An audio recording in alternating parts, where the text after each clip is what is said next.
ચાલો આજના ઊંડાણપૂર્વકના વિશ્લેષણમાં ડૂબકી લગાવીએ. ચોક્કસ. આજનો વિષય ખરેખર એવો છે જેની ચર્ચા થવી બહુ જરૂરી છે. બિલકુલ. આજનો આપણો વિષય એક એવી ઘટના પર આધારિત છે જે માનવ સભ્યતાના વિકાસનો પાયો પણ છે અને અહીં વિનાશનું બહુ મોટું કારણ પણ બની શકે છે. હા, આપણે અગ્નિનું વિજ્ઞાન અને રાસાયણિક સલામતી એટલે કે the essentials of fire science and chemical safety વિશે વાત કરવાના છીએ. બરાબર. અને આજનું આપણું મિશન એ સમજવાનું છે કે આગ ખરેખર છે શું, તે કેવી રીતે એક જગ્યાએથી બીજી જગ્યાએ મુસાફરી કરે છે અને તેને કાબૂમાં લેવાની ચોક્કસ વૈજ્ઞાનિક પદ્ધતિઓ કઈ છે. હા, અને જ્યારે વિવિધ રસાયણો આગના સંપર્કમાં આવે ત્યારે તે કેવી ભયાનક કે આશ્ચર્યજનક પ્રતિક્રિયાઓ આપે છે તે પણ જોવાનું છે. એટલે રોજબરોજના જીવનમાં આપણે રસોડાના ગેસથી લઈને શિયાળાના તાપણા સુધી આગ જોઈએ છીએ. પણ તેની પાછળનું વિજ્ઞાન સમજવું એ માત્ર કોઈ શૈક્ષણિક માહિતી નથી. આ એવું જ્ઞાન છે જે કટોકટીની પળોમાં જીવન અને મૃત્યુ વચ્ચેનો તફાવત સાબિત થઈ શકે છે. શરૂઆત ક્યાંથી કરીશું?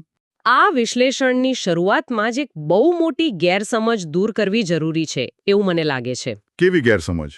સામાન્ય રીતે લોકો જ્યારે આગને જોવે છે ત્યારે તેને કોઈ સ્વતંત્ર જીવંત શક્તિ કે અકસ્માત તરીકે જ સ્વીકારી લે છે. હા, મોટાભાગના લોકો એમ જ વિચારે છે. પણ વાસ્તવમાં આગ કોઈ જાદુ નથી.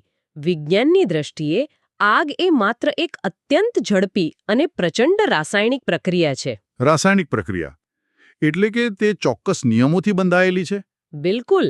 કારણ કે તે એક રાસાયણિક પ્રક્રિયા છે, તે ગણિતના કોઈ સમીકરણની જેમ જ કામ કરે છે. જો આપણે તે સમીકરણના ચલોને એટલે કે વેરિયેબલ્સને સમજી લઈએ તો આ ગમે તેટલી વિકરાળ હોય તેને કાબૂમાં લેવી એકદમ તાર્કિક અને શક્ય બની જાય છે. હા, આ સમીકરણના ચલો વિશે જ સોર્સ મટીરિયલમાં બહુ જ સ્પષ્ટ રીતે વાત કરવામાં આવી છે. હું જ્યારે તે વાંચતો હતો ત્યારે તેમાં સૌથી પહેલો અને પાયાનો સિદ્ધાંત આપવામાં આવ્યો છે, જેને અગ્નિ ત્રિકોણ અથવા ટ્રાયેંગલ ઓફ ફાયર કહેવામાં આવે છે. આ બહુ જ રસપ્રદ કોન્સેપ્ટ છે. હા, આ સિદ્ધાંત મુજબ આગ લાગવા માટે 3 વસ્તુઓ એક જ સમયે અને એક જ જગ્યાએ ભેગી થવી અનિવાર્ય છે. જેમાં પહેલી વસ્તુ છે ઈંધણ એટલે કે જ્વલનશીલ પદાર્થ. જે કોઈ પણ સ્વરૂપમાં હોઈ શકે, ખરું ને? બિલકુલ. લાકડા જેવો ઘન પદાર્થ હોય, પેટ્રોલ જેવો પ્રવાહી પદાર્થ હોય કે પછી રાંધણ ગેસ જેવો વાયુ હોય. અને બીજી વસ્તુ છે ગરમી અથવા હીટ. હા, કારણ કે કોઈ પણ પદાર્થ પોતાની મેળે સળગતો નથી. તેને એક ચોક્કસ તાપમાને પહોંચાડવો પડે છે જ્યાંથી તે જ્વલનશીલ સ્થિતિમાં આવે. અને ત્રીજી વસ્તુ છે ઓક્સિજન. હવામાં રહેલો ઓક્સિજન આગ માટે પ્રાણવાયુ છે, જે આ પ્રક્રિયાને સતત ચાલુ રાખે છે. એટલે કે ઈંધણ, ગરમી અને ઓક્સિજન આ ત્રણનો મિલન જ આગને જન્મ આપે છે. તો આ અગ્નિ ત્રિકોણ માત્ર ફાયર ફાઇટિંગના પાઠ્યપુસ્તકનો સિદ્ધાંત છે કે પછી? ના, આ માત્ર પુસ્તકીય જ્ઞાન નથી. વાસ્તવિક દુનિયામાં કામ કરવાની આ સૌથી મોટી રણનીતિ છે. અહીં જ સૌથી મોટી મોમેન્ટ છુપાયેલી છે. એ કેવી રીતે? જરા સમજાવશો? જુઓ, જરા કલ્પના કરીએ કે સામે એક ભયંકર આગ ભભૂકી રહી છે. તેને જોઈને ગભરામણ થવી સ્વાભાવિક છે. પણ જો મગજમાં આ ત્રિકોણનો સિદ્ધાંત સ્પષ્ટ હોય તો સમજાય છે કે આ કોઈ અજેય રાક્ષસ નથી. આ માત્ર 3 તત્વોનું જોડાણ છે. બરાબર. અને નિયમ એવો છે કે આ ત્રણમાંથી ઈંધણ, ગરમી અથવા ઓક્સિજનમાંથી કોઈ પણ એક જ તત્વને હટાવી લેવામાં આવે તો બાકીના 2 તત્વો ગમે તેટલા પ્રચંડ માત્રામાં હાજર હોય તો પણ ત્રિકોણ તૂટી જાય છે. એકદમ સાચું. ત્રિકોણ તૂટી જાય છે અને આગ તરત જ ઓલવાઈ જાય છે. આખું ફાયર એન્જિનિયરિંગ આ એક જ ત્રિકોણને તોડવાની આસપાસ વિકસિત થયું છે. આ ખરેખર બહુ જ પાવરફુલ વિચાર છે. જો આગ ઓલવવી આટલી જ સીધી ગણતરી છે, માત્ર એક તત્વને હટાવવાની, તો પછી જંગલની આગ કે મોટી ઇમારતોની આગ કાબૂમાં લેવી આટલી અઘરી કેમ બની જાય છે? અહીં જ કદાચ આગના ફેલાવવાનું વિજ્ઞાન એટલે કે તેનું વિસ્તરણ, જેને એક્સપેડિશન ઓફ ફાયર કહેવાય છે, તે મોટો ભાગ ભજવે છે. હા, સોર્સ મટીરિયલ પ્રમાણે આગ મુખ્યત્વે 3 રીતે મુસાફરી કરે છે. પહેલી રીત છે કંડક્શન એટલે કે સંચાલન. હા, આ ખાસ કરીને ધાતુઓ દ્વારા થાય છે. દાખલા તરીકે ધારો કે કોઈ એક રૂમમાં આગ લાગી છે અને ત્યાંથી પસાર થતી પાણીની કોઈ મોટી લોખંડની પાઇપ કે બીમ ગરમ થાય છે. તો આ ગરમી તે ધાતુની અંદર જ ધીમે ધીમે આગળ વધે છે. બરાબર. અને બીજા માળે કે બીજા રૂમમાં પહોંચીને ત્યાં રહેલા લાકડા કે કાગળને સળગાવી શકે છે. એટલે અહીં આગ સીધી નથી ગઈ, પણ ગરમીએ ધાતુ મારફતે મુસાફરી કરી છે. અને આ મુસાફરીની બીજી રીત, જેને કન્વેક્શન અથવા સંવહન કહેવાય છે, તે પણ છે. સાચું કહું તો આ કન્વેક્શન કદાચ સૌથી વધુ જીવલેણ અને આશ્ચર્યજનક છે. હા, મેં નોંધ્યું છે કે વારંવાર એવા કિસ્સા જોવા મળે છે કે કોઈ બિલ્ડિંગના પહેલા માળે આગ લાગી હોય, વચ્ચેના 3-4 માળ સંપૂર્ણ સુરક્ષિત હોય. અને અચાનક 5મા માળની છત ભળભળ સળગવા લાગે. આવું કેમ થાય છે? આ કોઈ ચમત્કાર તો નથી ને? ના, જરાય નહીં. જ્યારે આગ લાગે છે ત્યારે તેમાંથી નીકળતો અત્યંત ગરમ ધુમાડો અને હવા વજનમાં હળવા થઈ જાય છે. આ ગરમ હવા ઉપરની તરફ ધસી જાય છે. એટલે જો તેને બહાર નીકળવાનો રસ્તો ન મળે તો તે સીડીઓ કે લિફ્ટના માર્ગે ઉપર જઈને સૌથી ઉપરની છત પાસે જમા થવા લાગે છે. બિલકુલ. અને ત્યાં તે આસપાસની વસ્તુઓનું તાપમાન એટલું વધારી દે છે કે સીધા સંપર્ક વિના જ ત્યાં આગ ફાટી નીકળે છે. આ જ કન્વેક્શન છે. આ જબરદસ્ત કલ્પના છે. ગરમ હવાનો એક અદૃશ્ય પ્રવાહ જે ઉપર જઈને નવી આગને જન્મ આપે છે. અને ત્રીજી રીત છે રેડિયેશન, એટલે કે વિકિરણ. સૂર્યની ગરમી જે રીતે પૃથ્વી પર પહોંચે છે, બિલકુલ એ જ રીતે આગની પ્રચંડ ગરમી તરંગો સ્વરૂપે ચારે તરફ ફેલાય છે. હા, જો કોઈ ફેક્ટરીમાં ભયંકર આગ લાગી હોય તો તેની બાજુની ફેક્ટરીમાં ભલે કોઈ તણખો ન જાય, પણ માત્ર આ ગરમીના તરંગો એટલે કે રેડિયેશનને કારણે જ બાજુની ઇમારતના માલસામાનમાં આગ લાગી શકે છે. કાચની બારીઓમાંથી પણ આ ગરમી પસાર થઈને નુકસાન કરી શકે છે. આ ત્રણેય રીતો, કન્ડક્શન, કન્વેક્શન અને રેડિયેશન, એ સાબિત કરે છે કે આગથી બચાવ માત્ર આગની જ્વાળાઓથી દૂર રહેવા પૂરતો સીમિત નથી. એકદમ સાચી વાત. મોટાભાગની જાનહાનિ આગના સીધા સંપર્કથી નહીં, પણ આ સંવહન પામેલા ગરમ ધુમાડા અને વિકિરણથી જ થતી હોય છે. એટલે જ્યારે કટોકટી સર્જાય ત્યારે કઈ દિશામાં ભાગવું, ક્યાં દરવાજા બંધ રાખવા અને ક્યાં આશ્રય લેવો, તે નક્કી કરવા માટે આગની મુસાફરીની આ વૈજ્ઞાનિક સમજણ બહુ જ નિર્ણાયક બની રહે છે. તો હવે આપણે એ તો સમજી ગયા કે આગ લાગવા માટે ત્રિકોણ જોઈએ અને તે રૂમથી રૂમમાં કૂદકા કેવી રીતે મારે છે.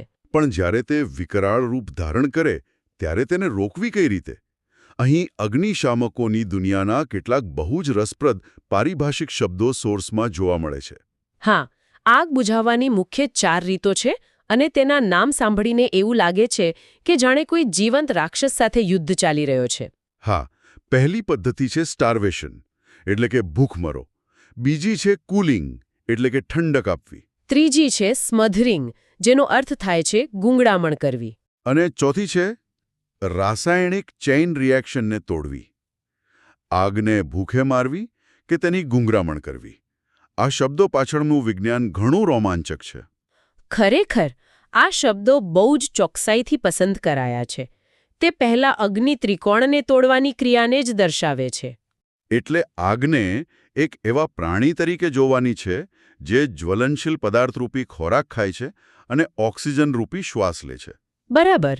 જો કોઈ રૂમમાં આગ લાગી હોય અને ત્યાંથી ફર્નિચર, કાગળ કે ગેસનો બાટલો દૂર કરી લેવામાં આવે તો આગનો ખોરાક છીનવાઈ ગયો. તેને ખાવાનું ન મળવાથી તે મરી જશે. આ છે સ્ટાર્વેશન. અને જો આગ પર પાણીનો મારો ચલાવવામાં આવે તો તેની ગરમી છીનવાઈ જાય છે. આ છે કુલિંગ. અને જો આગ પર કોઈ ભારે ધાબળો નાખી દેવામાં આવે કે પછી ખાસ પ્રકારનું ફોમ છાંટવામાં આવે તો તે હવામાંથી ઓક્સિજન લઈ શકતી નથી. શ્વાસ ન મળવાથી તેની ગૂંગળામણ થાય છે અને આ છે સ્મધરિંગ. વિજ્ઞાનના આ અઘરા સિદ્ધાંતો આટલી સરળ અને જીવન સરખામણીથી તરત જ મગજમાં બેસી જાય છે. આ સરખામણી મગજમાં બહુ સ્પષ્ટ ચિત્ર ઊભું કરે છે. પણ અહીં એક મોટો પ્રશ્ન એ થાય છે કે શું દરેક રાક્ષસને મારવાનું હથિયાર એક જ હોઈ શકે? એટલે મોટેભાગે આપણે એવું જ માનીએ છીએ કે આગ લાગે એટલે સીધું પાણી છાંટો. પણ આપણા સોર્સ મટીરિયલમાં આગનું 4 અલગ અલગ ક્લાસમાં જે વર્ગીકરણ કરવામાં આવ્યું છે તે આ માન્યતાને સાવ ખોટી પાડે છે. હા, તેમાં સૌથી પહેલા આવે છે ક્લાસ એ, એટલે કે સોલિડ ફાયર. જેમાં લાકડું, કાગળ, રબર કે કાપડ જેલા ઘન પદાર્થો સળગે છે. આ પ્રકારની આગ માટે પાણી ઉત્તમ હથિયાર છે. કારણ કે તે કુલિંગ પદ્ધતિથી આગને ઠંડી પાડે છે. પણ ખરી સમસ્યા ત્યાં શરૂ થાય છે જ્યારે આપણે ક્લાસ બી તરફ જઈએ છીએ. ક્લાસ બી એટલે flammable liquid fire, petrol, diesel કે થિનર જેવા પ્રવાહીની આગ. જો કોઈ પેટ્રોલની આગ પર પાણી છાંટે તો પાણી વજનમાં ભારે હોવાથી પેટ્રોલની નીચે જતું રહેશે અને સળગતું પેટ્રોલ પાણીની સપાટી પર તરવા લાગશે. પરિણામે આગ બુઝાવાને બદલે પાણીના પ્રવાહ સાથે બીજી જગ્યાએ ફેલાશે. અહીં કુલિંગ કામ નથી કરતું. અહીં સ્મધરિંગ એટલે કે ગૂંગળામણની જરૂર છે. બરાબર. આના માટે ફોમ અથવા ડ્રાય કેમિકલ પાવડર એટલે કે ડીસીપીનો ઉપયોગ થાય છે, જે આગ પર એક પડ બનાવીને ઓક્સિજનનો રસ્તો બંધ કરી દે છે. આ જ રીતે ક્લાસ સી એટલે ફ્લેમેબલ ગેસ ફાયર, જેમ કે એલપીજી કે સીએનજી. અહીં સૌથી પહેલું કામ ગેસનો સપ્લાય બંધ કરીને સ્ટાર્વેશન એટલે કે ભૂખમરો લાવવાનું છે. અને આ વર્ગીકરણમાં જે સૌથી ચોંકાવનારું પ્રકાર છે તે છે ક્લાસ ડી એટલે કે મેટલ ફાયર. એલ્યુમિનિયમ કે મેગ્નેશિયમ જેવી ધાતુઓમાં આગ લાગવી એ સામાન્ય રીતે સાંભળવા નથી મળતું. પણ જ્યારે તે લાગે છે ત્યારે તે કેટલી ભયાનક હોય છે તેનો ખ્યાલ લોકોને નથી હોતો. સોર્સમાં બહુ સ્પષ્ટ ચેતવણી છે કે ધાતુની આગ પર પાણીનો છંટકાવ કરવો એ આત્મઘાતી પગલું છે. આવું શા માટે? આ બહુ મોટો પ્રશ્ન છે. પાણી તો આગ ઠંડી કરવાનું કામ કરે છે ને, તો ધાતુ પર તે બોમ્બ જેવું કામ કેમ કરે છે? હા, આ પાછળનું રસાયણ વિજ્ઞાન શું છે? તે ખરેખર આશ્ચર્ય પમાડે તેવું છે. ધાતુઓ જ્યારે સળગે છે ત્યારે તેનું તાપમાન સામાન્ય લાકડાની આગ કરતાં અનેક ગણું વધારે હોય છે, ક્યારેક 2000 થી 3000 ડિગ્રી સેલ્સિયસ સુધી. ઓહો, આટલું બધું? હા, અને આટલા ભયંકર તાપમાને જ્યારે પાણી એટલે કે H2O નો છંટકાવ થાય છે ત્યારે પાણી આગને ઠંડી નથી કરતું, પરંતુ એ પ્રચંડ ગરમી પાણીના અણુઓને જ તોડી નાખે છે. એટલે તે H2Oમાંથી હાઇડ્રોજન અને ઓક્સિજનને અલગ કરી દે છે. હવે વિચારો, હાઇડ્રોજન એ પોતે અત્યંત વિસ્ફોટક અને જ્વલનશીલ વાયુ છે, અને ઓક્સિજન આગને પ્રોત્સાહન આપે છે. એટલે કે પાણી છાંટીને સીધું રોકેટનું ઈંધણ જ નાખવામાં આવી રહ્યું છે. પરિણામે ત્યાં પ્રચંડ વિસ્ફોટ થાય છે. એટલે જ ક્લાસ ડી ફાયર માટે માત્ર ને માત્ર સ્પેશિયલ ડ્રાય પાવડરનો ઉપયોગ થાય છે, પાણીનો ક્યારેય નહીં. પાણીનું જ હાઇડ્રોજન અને ઓક્સિજનમાં ફાટી પડવું, આ હકીકત સાચે જ રૂવાડા ઊભા કરી દેતી છે. તાપમાન કેટલી હદે પરિસ્થિતિ બદલી શકે છે તે સમજવા માટે સોર્સમાં આપેલી અમુક વ્યાખ્યાઓ જાણવી બહુ રસપ્રદ છે. જેમ કે ફ્લેશ પોઈન્ટ અને ફાયર પોઈન્ટ વચ્ચેનો તફાવત. આ બંને શબ્દો ઘણીવાર એકબીજાની જગ્યાએ વપરાતા હોય છે, પણ વૈજ્ઞાનિક રીતે તેમાં રાત દિવસનો ફેર છે. જો તેને એક ઉદાહરણથી સમજીએ તો ફ્લેશ પોઈન્ટ એ કેમેરાનો ફ્લેશ જેવો છે. હા, જ્યારે કોઈ પદાર્થ ગરમ થાયને એટલી વરાળ છોડે છે કે તેમાં માત્ર ક્ષણભર માટે આગનો ઝબકારો થાય, એક પ્રકાશ થાય અને તરત બુઝાઈ જાય, તો તે તાપમાન તેનો ફ્લેશ પોઈન્ટ છે. અને ફાયર પોઈન્ટ એ એવું તાપમાન છે જ્યાં વરાળ એટલી સતત માત્રામાં ઉત્પન્ન થાય છે કે આગ એકવાર લાગ્યા પછી સતત ચાલુ રહે છે. આ કેમેરાના ફ્લેશમાંથી બદલાઈને મોટા ફ્લડલાઇટ ચાલુ થવા જેવું છે, જે સતત પ્રકાશ આપતો રહે. બરાબર. પણ આની સાથે જ ગલનબિંદુ એટલે કે મેલ્ટિંગ પોઈન્ટ અને ઉત્કલન બિંદુ એટલે કે બોઇલિંગ પોઈન્ટની વ્યાખ્યાઓ આગના સંદર્ભમાં બહુ ભયાનક ચિત્ર રજૂ કરે છે. હા, સામાન્ય રીતે આપણે જાણીએ છીએ કે પાણી 100 ડિગ્રી સેલ્સિયસ પર ઉકળે છે, પણ આગ લાગી હોય તેવા બંધ ઓરડાની કલ્પના કરીએ. ત્યાં ગરમી સતત વધી રહી છે. આગ હજી ફર્નિચર સુધી પહોંચી નથી, પણ વાતાવરણની ગરમી એટલી વધી ગઈ છે કે આસપાસના પ્લાસ્ટિક કે અન્ય પદાર્થો તેમના ગલનબિંદુ પર પહોંચીને પીગળી રહ્યા છે. અને જો ગરમી હજુ વધે તો તે પ્રવાહી ઉત્કલન બિંદુ પર પહોંચીને જ્વલનશીલ ગેસમાં ફેરવાઈ જાય છે. એટલે કે આગની જ્વાળાઓ વસ્તુને અડકે તે પહેલાં જ રૂમમાં પડેલી પ્લાસ્ટિકની ખુરચી કે ટેબલ વરાળ બનીને હવામાં ભળી રહી છે. આખો રૂમ એક અદૃશ્ય ગેસ ચેમ્બર બની જાય છે, જે માત્ર એક તણખાની રાહ જોતો હોય છે. અને આ ગેસ ચેમ્બરની ભયાનકતા જ આપણને સોર્સ મટીરિયલના સૌથી રોમાંચક અને સંવેદનશીલ વિભાગ તરફ દોરી જાય છે. રસાયણો અને તેમનો સ્વભાવ. આ વિભાગમાં 28 જેટલા વિવિધ રસાયણો અને આગ સાથેના તેમના વર્તનનું બારીકાઈથી વિશ્લેષણ છે. આમાંના કેટલાક રસાયણોની પ્રકૃતિ સાંભળીને એમ થાય કે પ્રકૃતિમાં કેવા ઘાતક તત્વો છુપાયેલા છે. આ યાદીમાં અમુક નામો બહુ જાણીતા છે, પણ તેમની અસરો અજાણી છે. ઉદાહરણ તરીકે સલ્ફ્યુરિક એસિડ H2SO4. તેને ઔદ્યોગિક જગતમાં રસાયણોનો રાજા કહેવામાં આવે છે. દેખાવમાં તે સાવ રંગવિહીન હોય છે, પાણી જેવો જ લાગે, પણ તેની પ્રતિક્રિયાઓ અત્યંત ઘાતક હોય છે. અને બીજું સૌથી વધુ આશ્ચર્ય પમાડે તેવો પદાર્થ છે ફોસ્ફરસ. હા, આ ફોસ્ફરસની વિગત ખરેખર ચોંકાવનારી છે.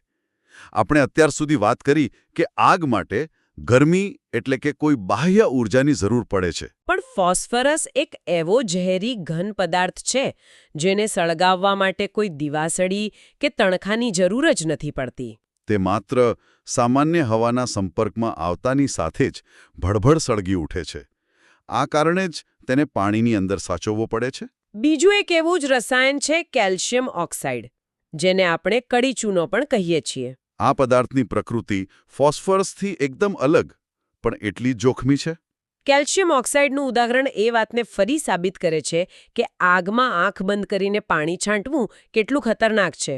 કેલ્શિયમ ઓક્સાઇડ પાણી સાથે અત્યંત જલદ પ્રક્રિયા કરે છે. જ્યારે તે પાણીના સંપર્કમાં આવે છે ત્યારે તે પોતાની મેળે જ પુષ્કળ ગરમી ઉત્પન્ન કરે છે. એટલે જો કોઈ ફેક્ટરીમાં કેલ્શિયમ ઓક્સાઇડ પડ્યો હોય અને ત્યાં આસપાસની આગ ઓલવવા કોઈ પાણીનો મારો ચલાવે, તો પાણી આ રસાયણ સાથે ભળીને ગરમીને અનેક ગણી વધારી દે છે, જે નવી અને વધુ મોટી આગને જન્મ આપે છે. માટે જ સોર્સમાં સ્પષ્ટ સૂચના છે કે આવા રસાયણોની હાજરીમાં માત્ર અને માત્ર ડીસીપી કે કાર્બન ડાયોક્સાઇડનો જ ઉપયોગ થવો જોઈએ. આ યાદીમાં નાઇટ્રસ ઓક્સાઇડ પણ છે, જેને આપણે હોસ્પિટલોમાં દર્દીઓને આપવામાં આવતા હાસ્યવાયુ કે લાફિંગ ગેસ તરીકે ઓળખીએ છીએ. આ ગેસ પોતે સળગતો નથી, પણ તે ઓક્સિજનની ગરજ સારે છે અને આગને વધુ વિકરાળ બનાવી શકે છે. આ ઉપરાંત પિક્રિક એસિડ નામનો એક રસપ્રદ પદાર્થ છે. દેખાવમાં તે સુંદર પીળા રંગનો સ્ફટિક છે, પણ વાસ્તવમાં તે ખૂબ જ ઝેરી અને વિસ્ફોટક છે. જ્યારે તે સુકાઈ જાય છે ત્યારે તે ડાયનામાઇટ કરતાં પણ વધુ સંવેદનશીલ બની શકે છે. પણ આ 28 રસાયણોની લાંબી યાદીમાંથી પસાર થતી વખતે મેં જોયું છે કે એક બહુ ચોક્કસ પેટર્ન વારંવાર સામે આવે છે, જે ખરેખર આંખ ઉઘાડનારી છે.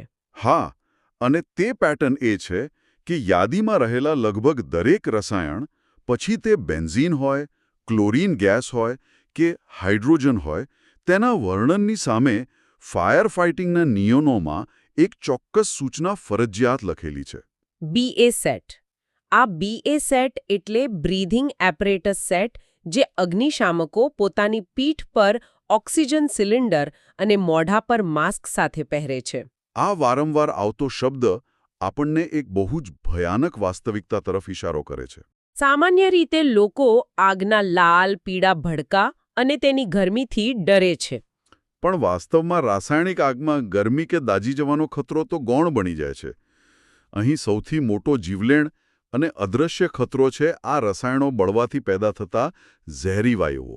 બિલકુલ. કદાચ જ્વાળાઓ કોઈ વ્યક્તિ સુધી ન પણ પહોંચે, પણ આ ઝેરી વાયુઓનો એક નાનો શ્વાસ પણ સેકન્ડોમાં ફેફસાને નષ્ટ કરી શકે છે અથવા મગજને નિષ્ક્રિય કરી શકે છે. એટલે જ આજના સમયમાં ફાયર ફાઇટિંગ એ માત્ર પાણી છાંટવાનું કામ નથી, પણ તે અદૃશ્ય ઝેર સામે લડવાનું એક અત્યંત જટિલ વિજ્ઞાન છે. સાચી વાત છે.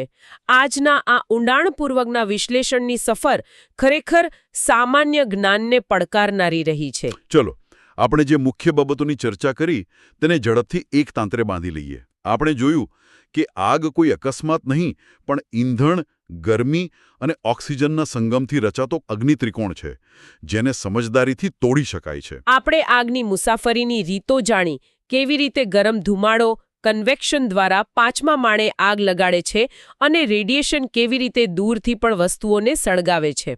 આગને ઓલવવાની રીતો વિશે વાત કરી, જ્યાં આગને કોઈ રાક્ષસની જેમ ભૂખ્યા મારવાની એટલે કે સ્ટાર્વેશન કે ગુંગળાવી દેવાની એટલે કે સ્મોધરિંગ પદ્ધતિઓ જોઈ. આપણે એ પણ સ્પષ્ટ કર્યું કે લાકડાની આગ, પેટ્રોલની આગ અને સૌથી ખતરનાક ધાતુની આગ વચ્ચે શું તફાવત છે અને કેવી રીતે મેટલ ફાયર પર પાણી છાંટવાથી બોમ્બ વિસ્ફોટ જેવી સ્થિતિ સર્જાય છે. અને છેલ્લે રસાયણોની અદ્ભુત પણ ખતરનાક દુનિયામાં ડોક્યું કર્યું, જ્યાં ફોસ્ફરસ હવાના સ્પર્શથી સળગી ઉઠે છે અને ઝેરી વાયુઓ સૌથી મોટો ખતરો બનીને ઊભા રહે છે. આ તમામ માહિતીનું મૂલ્ય ત્યારે જ છે જ્યારે તે માત્ર પુસ્તકોમાંથી બહાર આવીને લોકોના મગજમાં સ્થાપિત થાય. જ્યારે વિજ્ઞાનના આ સિદ્ધાંતો સમજાય છે ત્યારે આગને જોઈને પેદા થતા આંધળા ભયની જગ્યા એક વૈજ્ઞાનિક જાગૃતિ લઈ લે છે. ડર માણસને ખોટા નિર્ણયો લેવા મજબૂર કરે છે, જેમ કે તેલની આગ પર પાણી ફેંકવું. પણ જાગૃતિ માણસને યોગ્ય સમયે યોગ્ય માધ્યમ પસંદ કરવાની ક્ષમતા આપે છે. કોઈ ફેક્ટરીમાં, લેબોરેટરીમાં કે પછી ઘરના રસોડામાં પણ આ જ્ઞાનના આધારે લેવાયેલો એક નાનકડો ક્ષણિક નિર્ણય કોઈ મોટી હોનારતને ટાળી શકે છે અને અનેક જીવ બચાવી શકે છે. ચોક્કસપણે. અને આજના આ તમામ વૈજ્ઞાનિક સિદ્ધાંતો અને સોર્સ મટીરિયલ પરથી મને એક બહુ જ ઊંડો અને કદાચ થોડો આશ્ચર્ય પમાડે તેવો વિચાર આવે છે. શું વિચાર છે? જરા કલ્પના કરીએ કે જો માત્ર અગ્નિ ત્રિકોણમાંથી એક નાનકડા તત્વને હટાવી લેવાથી આટલી ભયંકર આગ તરત જ ઓલવાઈ જતી હોય, અને બીજી તરફ ફોસ્ફરસ જેવા અમુક પદાર્થો માત્ર હવાના સામાન્ય સંપર્કથી જ સળગી ઉઠવાની તાકાત ધરાવતા હોય, તો શું? તો એ ખરેખર વિચારવા જેવું છે કે આપણી આસપાસ રોજિંદા જીવનમાં, પ્રકૃતિમાં અને ખુદ આપણા શરીરમાં આવી કેટલીય જટિલ રાસાયણિક પ્રક્રિયાઓ અત્યારે એકદમ નાજુક સંતુલન સાથે ચાલી રહી છે. આ બહુ મોટો વિચાર છે. અને કોને ખબર, કદાચ તે પ્રક્રિયાઓ અત્યારે માત્ર કોઈ એક ખૂટતા તત્વની જ રાહ જોઈ રહી હોય, જેના મળતા જ તેનું આખું સ્વરૂપ, તેનું પરિણામ સંપૂર્ણપણે બદલાઈ જાય. આ એક એવો વિચાર છે જે આપણને આપણી આસપાસના ભૌતિક જગતને એકદમ નવા જ દૃષ્ટિકોણથી જોવા માટે પ્રેરિત કરે છે. બિલકુલ. આ વિચાર સાથે આપણે આજના સેશનનું સમાપન કરીએ છીએ. આ રોમાંચક વૈજ્ઞાનિક સફરમાં સાથ આપવા બદલ આભાર.